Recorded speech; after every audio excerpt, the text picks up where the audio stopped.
Good morning, good evening, good whatever time it is you're listening to this. I hope you're having a good one. I'm going to be going over the SPY and the datasets for April 8th, 2025. And with that said, let's go ahead and jump into the data. Now, I briefly wanted to go over the consumer credit that was revised today. Uh, that's massive. The forecast was it going from you know 8.9 billion to 15.2 billion. Instead, it's negative 800 million. So that's interesting. Anyway, tomorrow's data. So this is for Tuesday, April 8th. Really not a whole lot going on. Like I mentioned in the video last night, that we pretty much only have the 3-year Treasury auction at 1 p.m. And then at 2 p.m. we have Fed member Daly speaking, which I don't usually focus on Daly's speeches too much, but since uh, the sell-off and the tariffs and everything, I think listening to every Fed member right now is fairly important. Now, with that said, I kind of wanted to discuss something about the tariffs in general, which I wanted to actually discuss in last night's video, but I didn't get a chance because I was so exhausted and just forgot about it. So I'm going to talk about it tonight. Many have been asking me essentially my expectations over, the following year. Excuse me. And that's a really hard question to say like, okay, I expect the SPY to be, X or Y dollar amount by year's end. Here's kind of what I do know, is that President Trump really dropped the hammer with these tariffs. And very likely the worst of it has already happened. Um, we kind of see the game plan now. It's no longer as uncertain. The uncertainty lies. Sorry, I need to clear my throat really quick. Excuse me for that. But the uncertainty lies right now more so in how other countries are going to respond to these tariffs. Tariffs. I don't know how you pronounce it right now. I don't really care. You know what I'm saying. Uh, but the uncertainty is basically how are these other countries going to respond? We've essentially grabbed the hammer, thrown it on the table, and we're essentially telling everybody to come to the negotiating table. Um, that's really what this move's about. So with that said, there's kind of multiple different routes that the market and the whole economic narrative can kind of take from here, right? So either one, largely these countries are going to kind of buckle to our demands and they are going to come to the negotiating table and very likely they're going to focus on fixing things. Um, that's extremely likely what's going to happen. The second thing is they are going to retaliate. And kind of like what the Fed stated during their last FOMC is that any tariff retaliation is expected to be, essentially 100% retaliatory. So if we're throwing, a 35% tariff on their country, the Fed is expecting that country to retaliate with, 35% tariff of their own. So that's kind of the Fed's stance. Now, I don't really expect a whole lot of countries to do this. I do expect some to do this, which, big deal. But I think the large majority are going to try to work with the United States to um, navigate these tariffs and negotiate them in a way where both sides can uh, benefit in some way, or at least reduce the pain for one side or the other. I think that's truly why um, these tariffs were so large, and that's kind of why the market had such a massive reaction to it. I mean, look at it. We've went from 611, which truly was 613, but we did have that SPY dividend, which was like I think 170 something. So that took it, right out of the price. But essentially it was 613 all the way to 481, uh, 482 almost. So that's a that's a pretty substantial drop. Um, yeah, I do think largely we're over the majority of the bad news. Um, because really that's what President Trump is trying to kind of put forth is that he's trying to keep things uncertain. He's trying to keep people on their toes. Well, he definitely did that with the tariffs, and now, while things are still uncertain, it's not so much uncertainty coming from President Trump anymore. It's more so how people are going to react to him. So, I think from a negotiating standpoint, he threw the glove out to invite everybody to the table, whether they wanted to come to the table or not. So, what that really means for the market is that largely the bad news should be over. Um, and while we might be hearing a lot of potential bad news about, the recession or anything else, that's recessions are a cyclical thing. Um, it's all part of, the Fed cycle. If we enter a recession or not, it's really not going to matter too much. Um, I'll discuss that in a different video instead of going on a major rant about that. But recession news shouldn't be something to destroy the market. This isn't something where like 2008, for example, it's not like the market's going to react like that. That was started by a whole um, massive tranche of loans just being downgraded and not being worth anything. And yeah, the Big Short. Um, I really don't think that we are headed down too much further. I think that largely this correction is for the most part over. Um, I know that might be a little early to say because there still is a lot of uncertainty and we still might remain in a bear market for a while, but I do think that these massive like negative -3 to 4 to 5% days are kind of done. I think we're going to start seeing not exactly a whole ton of buying, but we're going to see a lot of this weight reclaimed. Between this 540 area, I think, because that's going to be where a lot of our supports are going to be. So that's kind of my rant. I don't know where the market's going to be at the end of the year. We just have to continue following the data sets. We just have to continue following where the money's going. We just have to continue following the economic conditions. That's as simple as it can be. We just have to continue just being diligent and staying on top of everything. Uh, so far, if you've survived this sell-off, you should be pretty good. We really shouldn't be seeing a whole lot room, like we really shouldn't be seeing a whole lot further down. Um, and while we definitely can, like I had mentioned in my video last night, we have these massive gaps right here, and they did take this one. Uh, I did mention everybody to buy this dip. I hope you did. It was a really awesome dip. But the next real gap down is essentially going to be the 557 area, and then or the 457, and then the 401. Do I think we're heading to either of those right now? No, I don't. I think we're going to build a heck of a lot of support here for many months. We might be doing this for the whole rest of the summer. I don't know. It I don't know right now. We'll see with time.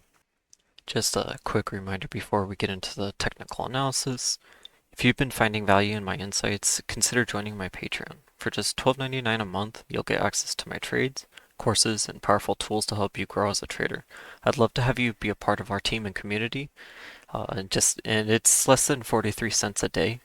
So if you'd like to join, click in the link in the description. Thanks. Now, getting into the TA, let's go ahead and pull up the daily chart as always, and let's open up our moving averages and our Bollingers. And let's quickly go over these levels because we're starting to pull back upward. Um, as you can see, I did mention on Friday to start looking for bullish structure uh, to essentially start pulling out of this bottom Bollinger. We didn't see that on Friday. We thought we were starting to see that. Um, we did start buying in on Friday, but we didn't load too much. Hopefully we didn't. I know I didn't, but I did start taking positions there. But today was really the day that I truly loaded up. Um, I saw massive bullish structure. We had huge inflows in the money inflows. It may not look like much on the ADL, but um, that's a few hundred billion right there. That's pretty good. That's exactly what we're looking for when we're on the day two, day three bottom Bollinger move. We're looking for something to suggest, okay, we're going to start heading back up to support. Well, what's the nearest support? That's going to be the 5 mile. So let's go over our levels. Now, the market closed at 504.38, and the 5 mile currently is at 534.37. So that's going to pull down significantly. I don't know exactly where it's going to pull down. I had a guesstimate in my video that it was going to be near the 527 area. It wasn't. It was actually near the 533. So it was quite higher, or, a lot higher than I expected. So with that said, um, do I know exactly where the 5 mile is going to open tomorrow? No, I'm just going to make an assumption. It's going to be around the 525 range. Maybe a little lower, maybe a little higher. But um, let's just go with the 525 for now. And we can maneuver around that. Sorry, I just got a message. I get so distracted by everything. Um, so our 5 mile support is very likely going to be in that 525-ish, give or take, range. So the 10 mile is currently at 549.80. The 20 mile is at 555.62. The 200 mile, which that's the super long support, which we've been pulling under pretty long now. Um, that's at 570.86, so that's starting to finally pull downward again. That's both a good and bad sign. Largely that's a good sign though, because that gives us a little bit easier time to catch back up to it. Uh, okay, so we have the. Did I not talk about the lower Bollinger? Yeah, I did. We had the lower Bollinger at 517.98. So technically, unless we open pretty much like around 520, which I really don't think that's going to happen, but it could. We're already at 513 right now in the overnight. The market's absolutely flying right now. Let me see if I can show this on the hourly. Yeah, I mean we're seeing a really nice structure right here. Um, and I just actually want to talk about structure on the daily chart for a moment here.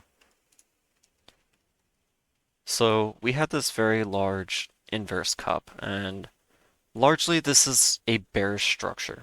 Okay, we hit that bottom gap, and from this bottom gap we wanted and we're looking for a bullish structure to start forming in here. Um, we're starting to get that. That bullish structure is what brings us up to the 5 mile. Now, the 5 mile is currently at 525 essentially. Or that's the estimate for, tomorrow's open. So with that said, that puts that right about there. So very likely by the time we start catching up to this 5 maw, it's going to come down and meet us, and we are between two really big gaps. We're between this 536, which I mentioned before, um, and then we're between this 507. So very likely we're going to see support starting to build within here. Now, what happens with that is either, sorry, let me get the drawing tool out. Either one, we're starting to form, some form of large inverse head and shoulders here.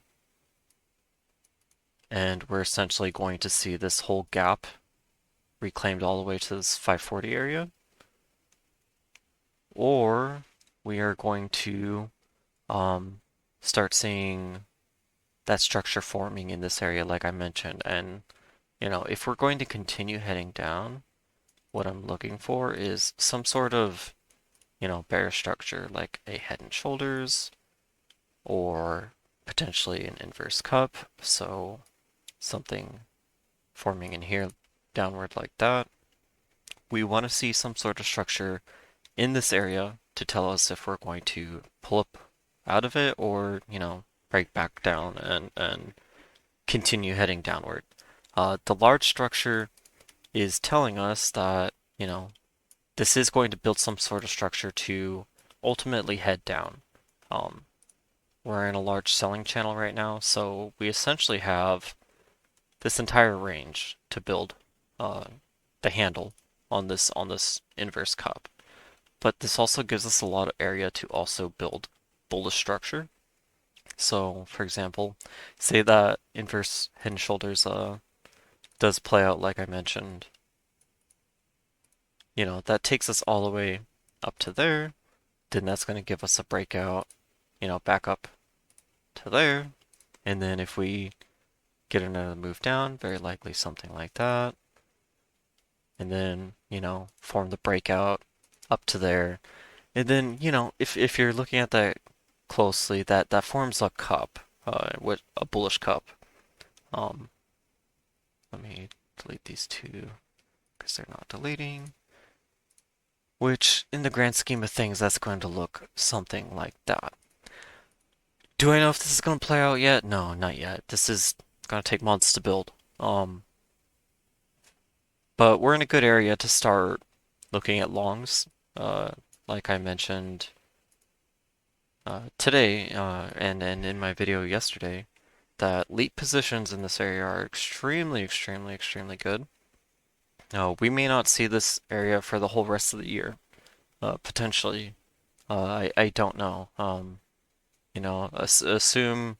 Assuming we might get some good news about the tariffs or the tariffs, and like that candle we got today, we went all the way from 480 to 424 within, I think, like a 10-minute time span, 5-minute time span, something like that, just because there was a rumor about the tariffs being paused. So if anything positive comes from those, then a lot of this room is going to fill right back upward. And you can almost guarantee that. The market is really just waiting on those tariffs to uh, open up the buying or not. So with that said, what am I looking for tomorrow? I'm essentially looking for us to continue pulling upward towards support. We almost pulled up towards that 525 area today, and very likely we're going to start forming some sort of, I wish all these other lines weren't here, but we're very likely going to start forming some sort of cup right here. And out of that cup, very likely some sort of handle, and out of that handle generally will come a breakout. Well, where's the room upward? Technically, we have gaps all the way up to that 570. Do I think we're going up to the 570 right now? No, I don't. But, potentially we can. We have nothing but gaps upward to fill. So, just keep that in mind. I'm not really going to be taking a ton of short dated calls or anything yet. This isn't enough to convince me that we're done with the correction. I do think we're done just because I'm seeing a lot of signals through, the money flow and everything. But this alone is not enough to tell me that we're done selling. We need to have that 5 mod test and we need to have the market meet up with it. So with our bottom Bollinger moves, essentially today was day 3 of that move, which it behaved exactly how we needed it to. Even though normally we expect day 2 to give us the lower low, day 3 gave us that lower low, and we bounced out of it. Uh, so very likely over the next, 1 to 2 sessions, we're going to see that 5 mod test. I would draw it, but right now my Weeple has so many drawings on it. I I want to spare your eyes, okay? Um, just look for this 523 area where we hit today. That's kind of the gap upward we need to be looking for. And while that still might seem like it's far away, it's really not. With how large of a sell-off we went through, technically we were down over 22% from the top at one point. Don't think that we don't have the liquidity to reclaim a lot of lost ground very quickly. Technically, I mean, it only took us 5 minutes or so to see that single candle um, take us all the way to the 520, 23. Yeah, this is a 5 minute chart, so yeah, it took us barely any time at all to go from, from 480 all the way to 520. Uh, that's a $22 candle, essentially, in a very few minutes, or, a very small time frame. So it's interesting to see that. That means that a lot of people are really waiting to buy. That's kind of a good sign. I take that really as a good sign. This is I don't even know how much money this candle's worth right here, but a lot of money went into that. I don't know if this was people just closing positions. I know some people gave me some hate earlier because I made a joke about it, but come on, Bears. You guys got, 22% off the top. It's time to see some buying. Okay, we had a little bit of joy right here. Give that to us for a little bit. Okay. Um, what I'm looking for structurally, really, we have cups forming, tons of cups forming. I mean, these are really bullish structures right here. We're starting to see it move up, you know. As you could see during the sell-off, it was just inverse cup, inverse cup, inverse cup, inverse cup. Now it's starting to fill some of these upward cups. Upward cup. Upward cup. Sounds like uppercut. Anyway, this video has been long enough. Uh I hope you all have a great night. Have a great day. Trade safe. Don't overtrade. I know I'm actually kind of disappointed, but a few of my friends have quit trading during the sell-off because they just did not maneuver properly, I guess. And it's unfortunate. I feel like nobody should be quitting trading, whether you have a major loss or not. It's an experience you get to learn from.